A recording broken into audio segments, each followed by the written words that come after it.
एक तंग पुराना नगर निगम अस्पताल का गलियारा। रात का समय, धीमी रोशनी। रमा, एक 28 वर्षीय महिला, जोर जोर से रो रही है। उसका पति प्रकाश लाचार खड़ा है। श्रीवास्तव, एक युवा थका हुआ रेजिडेंट डॉक्टर, पास में खड़ा है। रमा सिसकते हुए दर्द भरी आवाज में कहती है, डॉक्टर साहब, क्या हुआ? मेरे पास जो था वो सब चला गया। मेरा गोलू। डॉक्टर श्रीवास्तव नीचे देखते हुए कहता, हम कुछ नहीं कर पाए, हमें माफ करिएगा। Multi organ failure. रमा और प्रकाश की 2 वर्ष पहले ही शादी हुई थी और 1 वर्ष बाद उनके घर एक बेटे का जन्म हुआ। उन्होंने बहुत प्यार से उसका नाम गोलू रखा। गोलू बहुत प्यारा बच्चा था। उसके मुस्कुराने से ऐसा लगता जैसे पूरा घर जिंदा हो गया हो। वो घर का लाडला बेटा था।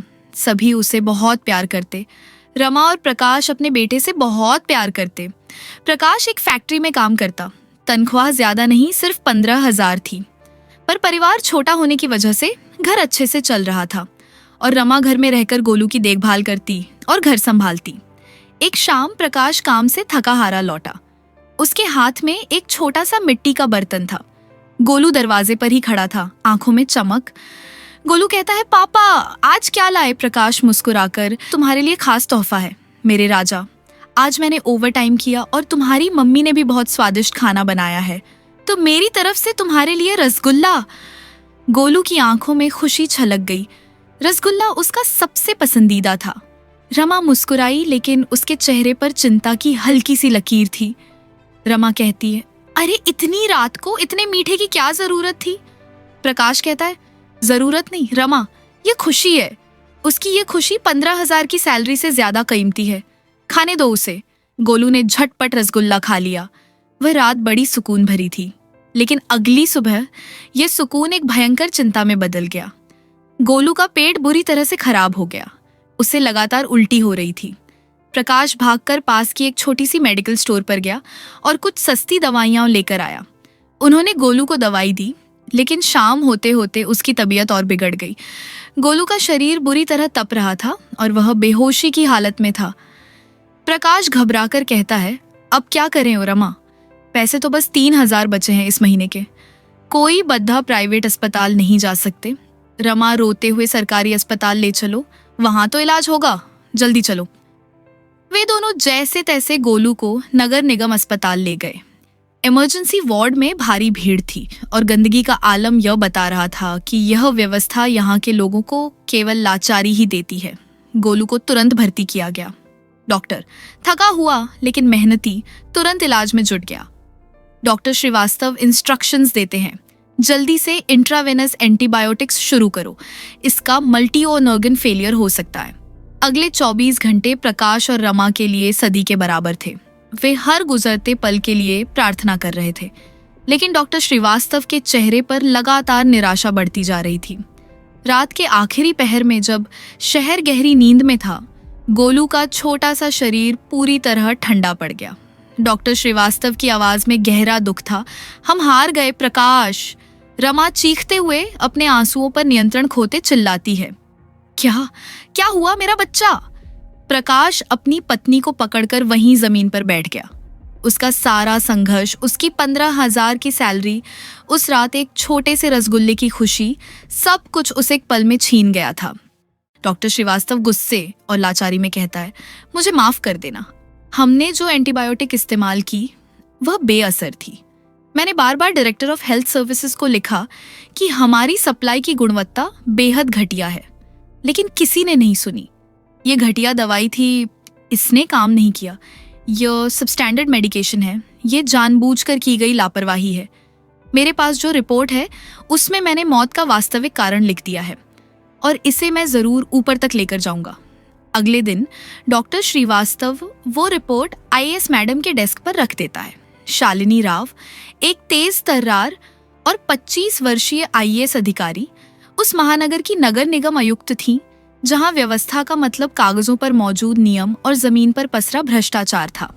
आमतौर पर उनका कार्यालय शांत, बैठकों और प्रशासनिक फाइलों की नीरसता में डूबा रहता था, लेकिन उस दिन हवा में एक अजीब सी सख्ती थी। उनके सामने मेज पर एक 8 साल के बच्चे गोलू की पोस्टमार्टम रिपोर्ट रखी थी। गोलू, एक गरीब फैक्ट्री वर्कर का बेटा, निगम के अस्पताल में भर्ती हुआ था। रिपोर्ट में मल्टी ऑर्गन फेलियर का कारण लिखा था, लेकिन युवा रेजिडेंट डॉक्टर ने किनारे पर निराशा में एक नोट लिखा था, सब स्टैंडर्ड मेडिकेशन, घटिया दवाइयाँ। शालिनी की आंखें उस नोट पर टिक गईं। उन्हें याद आया कि ऐसे गरीब बच्चे जिनकी जान सस्ती एंटीबायोटिक पर निर्भर होती है, अक्सर ऐसे ही गुमनामी में मर जाते हैं। उन्हें याद आया यूपीएससी की तैयारी के दौरान उन्होंने जो शपथ ली थी, व्यवस्था के भीतर रहकर अपनी नैतिक दृढ़ता के आधार पर अंतिम नागरिक तक न्याय पहुंचाने की। ठीक उसी पल विवेक मेहता, स्वास्थ्य सेवा निदेशक, महंगे सूट में आत्मविश्वास से लबालब कमरे में दाखिल हुए। मेहता का व्यक्तित्व ऐसा था जो प्रशासनिक सफलता और नैतिक शून्य को एक साथ दिखाता था। शालिनी राव ने रिपोर्ट को मेज पर सरकाते हुए कहा, मेहता, यह रिपोर्ट कह रही है कि गोलू की मृत्यु मल्टी ऑर्गन फेलियर से हुई, लेकिन स्थानीय डॉक्टर ने स्पष्ट रूप से लिखा है, घटिया दवाइयाँ। क्या आप इस बात से इनकार करेंगे? मेहता ने हल्के से झुककर अपनी कलाइयां मोड़ते हुए जवाब दिया, मैम, यह सिर्फ एक आइसोलेटेड इंसिडेंट है, एक अपवाद। हमारी सप्लाई चेन की गुणवत्ता और ऑडिट पर शक करना बेमानी है। आप एक अनुभवी प्रशासक हैं, जानती हैं कि शिकायतों का आना लगा रहता है। अस्पताल में बेड की कमी, स्टाफ की लापरवाही, इन सब बातों को केवल दवाइयों की क्वालिटी से जोड़ना उचित नहीं है। शालिनी ने उन्हें काटा। उनकी आंखों में गुस्सा साफ था। उचित नहीं? मेहता, मुझे पता है कि गरीब मरीजों के लिए आरक्षित 10% कोटा सिर्फ कागज पर है। ये घटिया दवाइयां निगम के फंड से खरीदी गई, उन करदाताओं के पैसे से जिनका स्वास्थ्य सुरक्षित रखना हमारा दायित्व है। आप निगम के फंड का इस्तेमाल कर रहे हैं, जिसका हिसाब देना आपका जवाबदेही है, और आप कह रहे हैं कि यह अपवाद है। जब एक 8 साल का बच्चा आपकी सप्लाई चेन के चलते मरता है, तो वह अपवाद नहीं, प्रशासनिक हत्या है। मेहता की आत्मविश्वास भरी मुस्कान थोड़ी फीकी पड़ी। कमिश्नर मैम, आप भावनात्मक हो रही हैं। हमें प्रशासनिक सीमाओं के भीतर काम करना होगा। भावनात्मक निर्णय लेने से केवल अराजकता फैलेगी। शालिनी ने मेज पर जोर से हाथ पटका। उस आवाज से मेहता चौंक गए। शालिनी ने दृढ़ता से कहा, मेरी सीमाएं संविधान और अधिनियम से परिभाषित है, किसी भ्रष्ट ठेकेदार के मुनाफे से नहीं। मैं तुरंत इंटरनल ऑडिट शुरू कर रही हूँ। मुझे क्रय विभाग की पिछले 6 महीने की सभी फाइलें, वेंडर कोड और सटीक ट्रेसेबिलिटी चाहिए।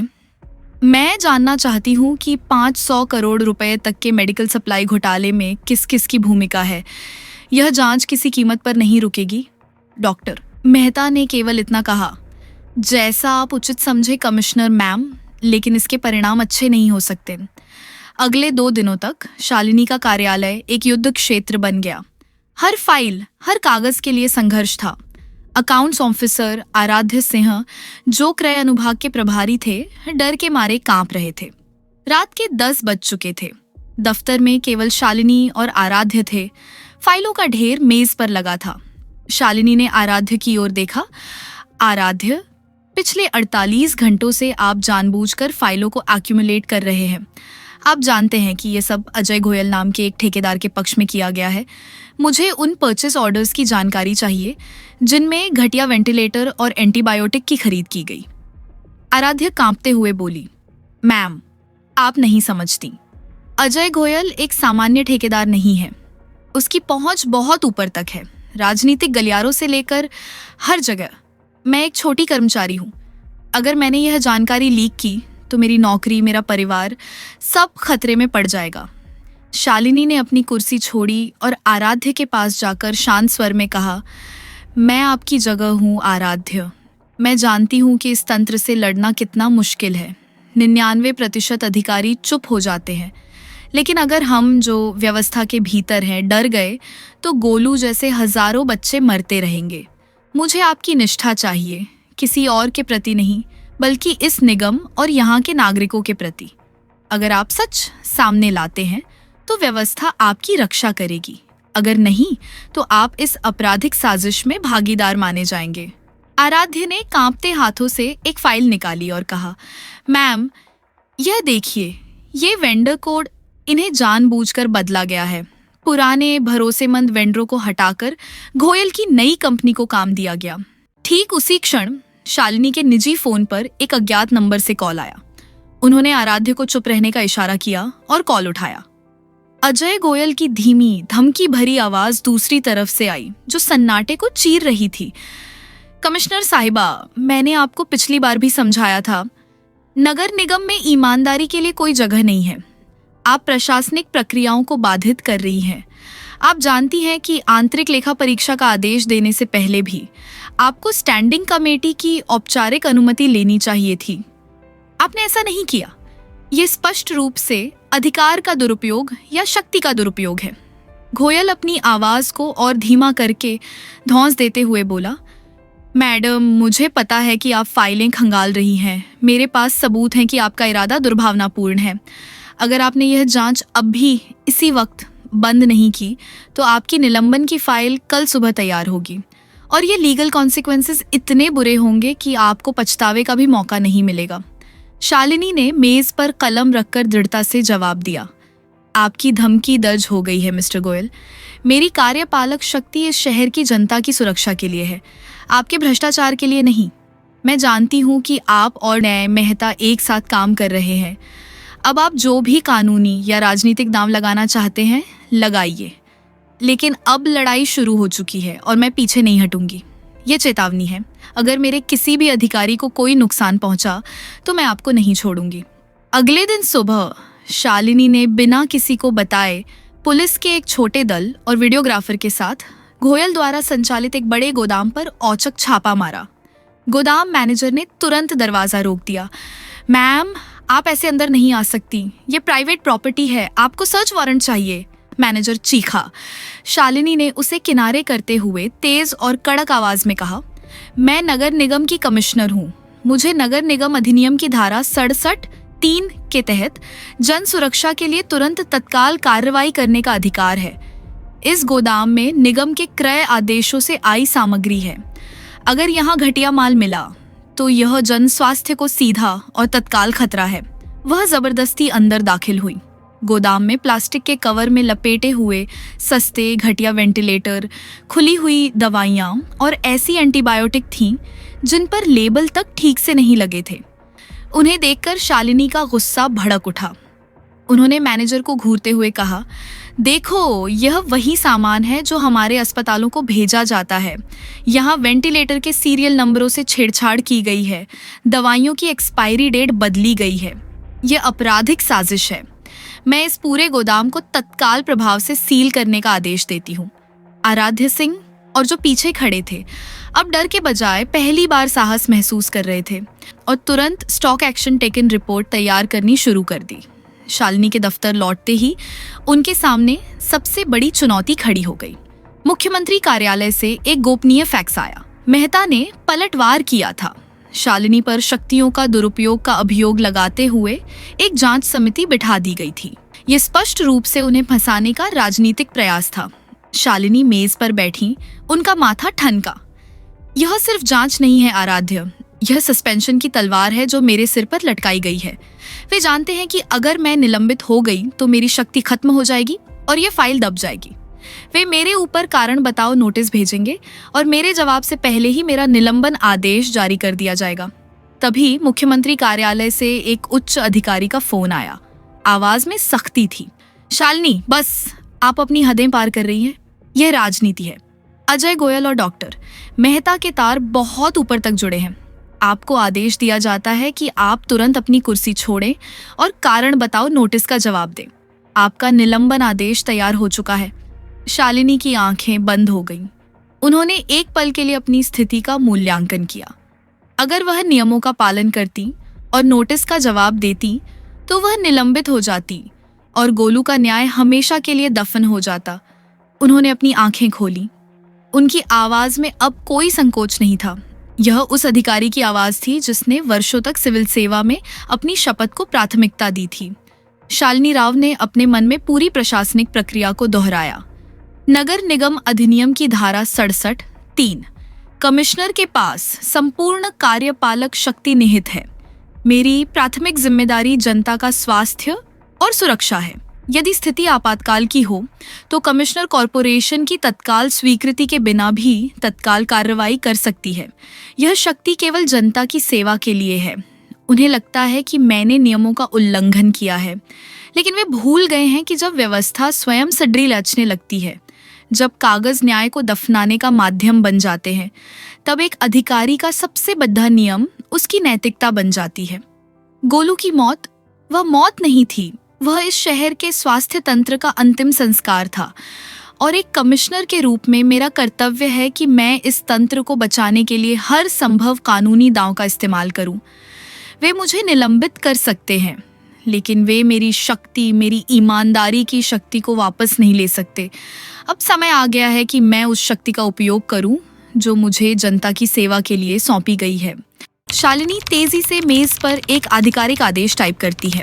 उन्होंने आदेश पर हस्ताक्षर किए और आराध्य को फोन किया, जिनकी आवाज में अब डर की जगह उत्साह था।